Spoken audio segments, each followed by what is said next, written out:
අයිබෝන් මිත්‍රවරුණි ඉතිං ඔබත් මේ වගේ කෙනෙක්ද කියලා බලන්න ටොපියක් කෑවත් කොලේ සාක්කයදාගෙන ගෙදරගෙනල්ල නිසි විදිහට බැහැර කරලා පරිසර රකින්න උත්සාහ කරන කෙනෙක්ද කියලා එහෙම අය මේ ලෝකේ ඕන තරන් ඉන්නවා.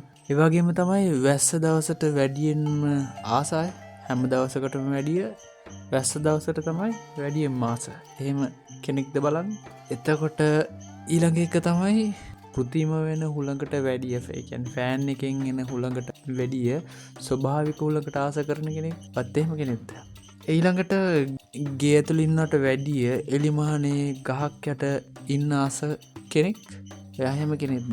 සාමාන්‍යින් ගේ ඇතුළට වෙලා හිර වෙලා ඉන්නට වැඩිය එලිමහනේ නිදහස්සේ හුළඟක් වෙදිලා අර වටපිටා වෙන ස්වභාව ධර්මීම තියෙන සබ්ද බද්ධවලට ඒවට සමවැදිරින්ට ආස කෙනෙක්ද. ඊළඟ එක ගෙදර ශවරගෙන් නානවට වැඩිය පිහිල්ලකින් ඇලක දොලක නාන්න ආස කරන කෙනෙක්ද. ඊළඟ එක රාත්‍රයේ තරු පිරුණු ආසදයා බලාගෙන ඉන්න ආස කෙනෙක්ද. හරියට බල ග්‍රහලෝක අගාරයට ගිල්ල ඒ ග්‍රහලෝක අගාරයේදී අපි ආසදියාව කෘතිීම වාසක්න හැබැයි රාත්‍රී ආසදයා ඇත්තරම් ස්වභාවික ආසදයා බලාගෙන නිදහස ඉන්න කැමති කෙනෙක්ද. ඊළඟ එක කෘතිම රසකාරක ඔලින් හැදපු ආහාරවලට වැඩිය ගුණදායි ස්වභාවික කෑමවේලකට ආස කරන කෙනෙක්ද. අපිට මේ කාලේ කන්න තියන්නේ කෘතිීම රසකාරකව පිරිච්චාහාරන හැබැයි ඔය හැමතිස්සේම හිතන්නේ ස්වභාවික ආහාරයක් ගන්න ගුණදායි ආහාරවේලක් ගන්නද. එක මාරම් වටින දෙයක් ඔයත් ඒ වගේ කෙනෙක්ද. ඊළඟ එක නිතරම ඩිවයිස් එකක හැපිහිප්පින්නේ නැතුව මහපොළොවත් එක්ක ඉඳලා පැලයක් ඉන්දලා ස්වභාවික වාතය ආශ්වාස කරලා ස්වභාවික සුන්දරත්වය විඳින්න කැමති කෙනෙක්ද. මහපොළොවේ පය ගහලා ඉන්න කැමති කෙනෙක්ද. ඒ කියන්නේ සාමාන්‍යයෙන් මේකෙන් කියන්නේ තාක්ෂණයත් එක්ක අයින් වෙන්න කියන එක නෙවෙයි. ඒකත් එක්ක ඉන්න ගමන් ඒ වගේ මේ මහපොළොවෙන් ඈත් වෙන්නේ නැතුව ඉන්න ආස කෙනෙක්ද. ඒක මාරම දෙයක්. කෘතිීමව හැඩගැන්වෙනු කොන්ක්‍රීට් පරිසරයට වඩා ගහකොළ දියඇලිවලින් පිරුණු පරිසරයට ආදරය කරන කෙනෙක්ද. සාමාන්‍ය මිනිසු ගොඩක් ලස්සනයි කියල කියන්නේ ලස්සන ගොඩ නැගිල්ල දැක්කහමනේ. හැබැයි ඒ අතර ඉන්න සමහරක් එයා ලාස කරන්න ගස් කොළංවල ඇලදොල මේ සත්තු සතා සිව්පාවන්න මේ පරිසරේ තිනේ සුන්දරත්නයෙන් තම යාලේ මානසික තෘප්තියක් ලබාගන්නේ ඒකින්. ඊළඟ එක වචනින් කියාගන්න බැරි තරම් ස්වභාවිකත්වයට ආදරය කරන කෙනෙ එහෙමයි ඉන්න. සමහරයට සමන්ගේ මුළු ජීවිතයට වැඩි ස්වභාව ධර්මයට ස්වභාවිකත්වයට ආදරය කරන ඉන්න ගත් එහෙම කෙනෙක්ද. ඊළඟ එක භෞතිකත්වයට වඩා ආධ්‍යාත්මයට නිතරම වටිනාකමත් දෙන කෙනෙ. සාමාන්‍යයෙන් අපි ජීවිතයේ ගොඩක් දෙනෙක් කරන්නේ භෞතිකත්වයට වටිනාගම දෙන එකෙන. හැබැයි අතරින් ලෝකයේ සීට පොඩි පිරිසක් තමන්ගේ ආධ්‍යාත්මයට වටිනාකමත් දෙන. මොකද මේ භෞතික ශරීරයේ භෞතිකත්වය කොච්චරන රත්තු කරන්න අපිට ඒ භෞතිකත්වය දාලා යන්න වෙන. හැබැයි අප ඇතුලාන්තයත් එක්ක තම අපිට ඉදිරි ගමනත් යනවනක් යන්න තියෙන.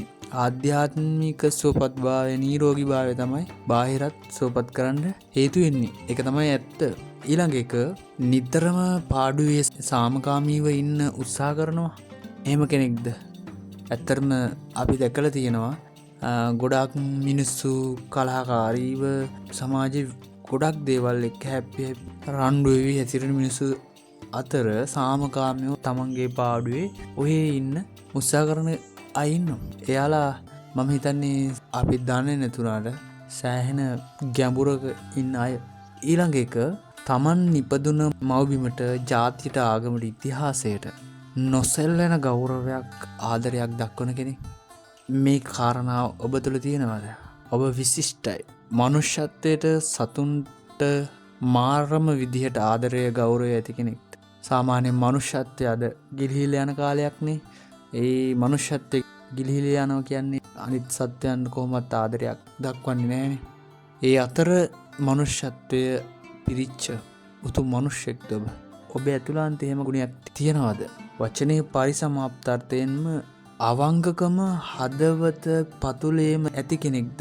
ඔබ කොච්චර උත්සාහ කරත් අවංකකම අවංක නැතුව ජීවිතෙන් ඔබට ඒක කරන්න බෑ. හදවත පතුලෙම තියෙන්නේ අවංකකම කිදා බැහැලා. එතකොට දෙයකින්ම හැම තැනකදීම ඔයා අවංක කටයුතු කරන්න ඇති. ගොඩක් වෙලාවට ඔයාට ඔයා අපහසුතාවයටත් පත්වෙන්න ඇති. ආදරේද ගොඩක් තැන්වලදී. හැබැයි ඒක දිගටම තියාගෙන ඉන්න. ඊළඟ එක ආදරේ ඉල්ලුවොත් නොවෙනස් ප්‍රතිපත්තියෙන් සීමා විරහිතව ආදරේ දක්වන්නත් අතහැරීමට සිදු වෙනවා නම් සීමා විරහිතව අතහරින්නත් හැකි අයෙක්ද? අතහරින්නත් පුරුදු වෙච්ච කෙනෙක්ද? නැත්නම් ඔබ ඇතුළෙම තියෙන දෙයක් ඒ ගුණය ඇතුළෙම තියෙන කෙනෙක්ද? එහෙම අයත් මේ ලෝකේ ඉන්නවා. ඉතින් හැමෝටම ඒ තැනට එන්න බෑ. හැම ගොඩක් අය රැවටිච්ච ජීවිතයක් ගත කරන්නේ ඒ නිසා. හැබැයි ඔබත් මෙතන ඉන්නවා නම් ඔබට තව කෙනෙක්ට ලස්සන ආදරය දෙන්නත් පුළුවන්. බොරුකාරයන්ව අතහරින්නත් පුළුවන්. ඊළඟ එක සාමාන්‍ය මිනිසෙක් දකින පරාසයට වඩා වෙනස්ම දෘෂ්ටියකින් සියල්ල දෙස බලන්නට ස්වභාව ධර්මයේ ආශිර්වාදය ලද්දෙක්. ආශිර්වාදය ලැබපු කෙනෙක්ද? සාමාන්‍ය මිනිසෙක් සාමාන්‍ය දකින එදිනෙදා ජීවිතයේ දකින පරාසයට වැඩිය මේ සියල්ල දෙස ලෝකයේ දෙස විශ්වයේ දෙස සමස්තය දෙස වෙනස්ම දෘෂ්ටියකින් දකින කෙනෙක්ද ඔබ? ඔබ මේක හිතුවේ නැතුණාට ඔබ තුල ඒක තියෙනවා කියලා දැන් මේක කියනකොට ඔයාට තේරෙනවා නම් ඔබට ඒ ස්වභාව ධර්මයෙන් ලැබිච්ච ආශිර්වාදයක් කියලා මතක තියාගන්න. ඊළඟ එක ඕනෑම පීඩනයක් තනියම දරාගෙන විසඳ ගැනීමට තරම් ධෛර්යය ඇති කෙනෙක්ද? සාමාන්‍යයෙන් ගොඩක් මිනිස්සුන්ට තමන්ගේ පීඩනය දරාගන්න බැරුව තව කෙනෙකුට කියන්න ඕන, ඒක විසඳ ගන්න බෑ, කාලයට ඉඩ දෙන්නෙත් නැහැ. හැබැයි සමහර අය ඉන්න මේක තමන් තනියම දරාගෙන කාලයට ඉඩ දීලා තමන්ගේ මානසික මට්ටම ටික ටික කාලයත් එක හදාගෙන නැවත ශක්තිමත්ව නැගී සිටින්නට තරම් ධෛර්යයක් තියෙන මිනිස්සු ඉන්නවා. ඔයත් එහෙම අයෙක්ද කියලා බලන්න. ඔයාගේ සැඟවිච්ච මේ ගුණය ඔබ තුල ඇති. කියනකොට ඔයාට තේරෙන්නේ ඇති. ඊළඟට ජීවිතේ බෙදා ගැනීමේදී සීමිත පිරිසක් තෝරා ගැනීම. සමහර මිනිස්සුන්ට ගොඩාක් පිරිසක් ඕන. යන තැන යාළුවෝ ඉන්න ඕන, සෑහෙන ගොඩක් ඕන. එහෙම නැත්නම් ජීවත් වෙන්න තනියෙන් ජීවත් වෙන්න හුරු වෙලා නැහැ.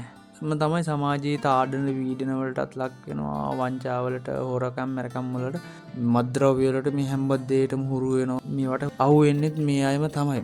හැබැයි ඒ අතර තමන්ගේ ජීවිතේ බෙදා ගන්න සීමිත පිරිසක් විතරක් ආශ්‍රය කරන අය ඉන්නවා. ඒක යා හිතලාම කරන දෙයක් නෙවෙයි. එකම ප්‍රඥා මට්ටම් තියෙන අය, එකම ගුණයන් තියෙන අය, එකම බලයන් තියෙන අය, එකම සමානකම් තියෙන අය තමයි එයා දන්නේම නැතුව එයා ළඟට එකතු කරගන්නේ. එයා දන්නේම නැහැ. හැබැයි එයාගේ ඇතුලේ තියෙන මේ කියන ගුණ, මේ තියෙන දේවල් වලින්ම තමයි තෝරලා බේරලා එයා ඒ වගේම අය තමන්ට ආශ්‍රය කරන්න සමාන පිරිසක් තෝරා ගන්නෙ. ඒක එයා නොදැනුවත්ම හරි කරන දෙයක් වෙන්නත් පුළුවන්. ඉතින් ඔයාටත් මේ දේ තියෙනවද කියලා පොඩ්ඩක් හිතලා බලන්න.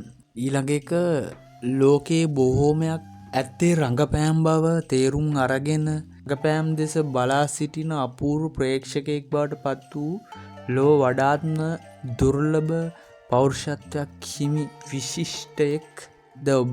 වාට නොතේරුණත් ඔයා තුළ ඒ ගුණය ඇති. ඒ කියන්නේ ලෝකේ මිනිස්සු ගොඩක් රංගපානවා, ආදරය කියලා පෙන්නවා, ලෝකෙට රංගපානවා, ගොඩක් තැන්වලදී කරන දෙයක් තියෙනවා. හැබැයි ලෝකෙට පේන රංගපාලා වැඩක් නැහැ. මේ රංගපාන්න දෙයක් නැහැ කියන එක තේරුම් ගත්ත මිනිහෙක්ද අර කියනවා නම් රංගපෑමක් ඇත නළුවෙක් නැත කියලා. අන්න එතකොට ඔයත් ඒ දේ තේරුම් අරගෙන ඔයා මේක තේරුම් අරගත් ප්‍රේක්ෂකෙක් විදිහට මේ ලෝකයේ දකින, සමාජයේ දකින, යථාර්ථයම දකින, සියල්ලේ යථාර්ථයේ දකින අති දුර්ලභ පෞරුෂයක් හිමි විශිෂ්ටයෙක්ද ඔබ. මෙතන මම 20ක් කතා කරා. මේ 20ම ඔයා ළඟ තියෙනවා. 20න් එකක් හරි තියෙනවා නම් ඔයා ස්වභාව ධර්මයේ ආශිර්වාදයෙන් මේ ලෝකයට ආපු මිනිස්සෙක්. මේ 20ම තියෙනවා නම් ඔයා මේ ලෝකෙ ඉන්න අති දුර්ලභ ස්වභාව ධර්මයේ දායාදලත් තැනැත්තෙක්. ඔබ ගැන ආඩම්බර විය යුතුයි. ආඩම්බරයේසේම මේ ගුණය කවදාකවත් ඔබ තුලින් අතුරුදන් වෙන්නේ නැති වෙයි. ඒව තව තවත් පරිස්සම් කරගන්න, තව තවත් වර්ධනය කරගන්න. එතකොට ඔයාට ඔයාගේ ජය නියතව ලබන්න පුළුවන්. ඔයාගේ ඉදිරිය ශක්තිමත්ව ගෙනියන්න පුළුවන්කම ලැබෙවි. ඉතින් මේ විදිහට ඔයාට ඔයාගේ ජීවිතේ ජය ගන්න ලැබෙන්න කියලා අපිත් ශක්තියක් එකතු කරනවා. ඔබට ජය. ඉතින් අපේ විඩියෝ හොඳයි නම් ලයික් එකක් දාලා කමෙන්ට් කරලා අපේ channel එකත් එක්ක එකතු වෙන සබස්ක්‍රයිබ් කරලා